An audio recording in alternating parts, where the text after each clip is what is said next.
नमस्कार मित्रांनो, जय महाराष्ट्र. आत्ताच्या क्षणाची सर्वात मोठी अपडेट म्हणजे राज्याच्या राजकारणातून सर्वात मोठी बातमी समोर येत आहे. त्या अगोदर तुम्ही सर्वप्रथम चॅनलवर नवीन असाल तर चॅनलला नक्की सबस्क्राईब करा व बेल आयकॉन नक्की प्रेस करा. त्यापूर्वी जाणून घेऊया बातमीची सविस्तर अपडेट. कोकणमध्ये भाजपने मोठी कारवाई केली आहे.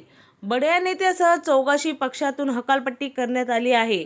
चिपळूण नगर परिषद निवडणुकीमध्ये पक्षविरोधी काम करणाऱ्यांनी माजी नगराध्यक्ष सुरेखा खिराडे यांच्यासह 4 पदाधिकाऱ्यांना भाजपाने दणका दिलेला आहे.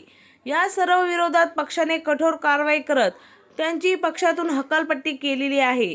भारतीय जनता पक्षाचे जिल्हाध्यक्ष सतीश मोरे यांनी प्रदेशाध्यक्ष रवींद्र चव्हाण यांच्या आदेशानंतर या सर्व विरोधात कारवाई केलेली आहे. माजी नगराध्यक्ष सुरेखा खिराडे आणि शहर प्रमुख परिमल भोसले यांच्यासह आणखी दोघांची पक्षातून हकालपट्टी करण्यात आलेली आहे. नगर परिषद निवडणुकात पक्षाच्या विरोधात काम करणे या सर्व भोवले आहे. सुरेखा खिराडे चिपळूणच्या माजी नगराध्यक्ष तर परिमल भोसले निलेश राणे यांचे खंदे समर्थक होते. भाजपने केलेल्या कडक कारवाईमुळे चिपळूणमध्ये राजकीय गोटात खळबळ उडाली आहे. तसेच विरोधी पक्षाच्या उमेदवाराचा प्रचार करणे आणि उमेदवारी अर्ज भरून निवडणूक लढवण्याचे पुराव्यासह आढळून आल्यामुळे त्यांच्या विरोधात कारवाई करण्यात आलेली आहे.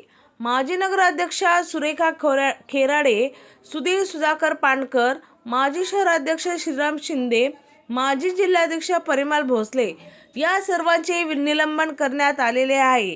त्या संदर्भात पत्र देखील जाहीर करण्यात आलेले आहे. तुम्हाला काय वाटतं यावरील वृत्ताबद्दल? तुमचा अभिप्राय नक्की कमेंटमध्ये नोंदवा व असे डेली अपडेट पाहण्यासाठी चॅनलला सबस्क्राईब करा. पुन्हा भेटूया एका नव्या अपडेट सोबत. जय महाराष्ट्र.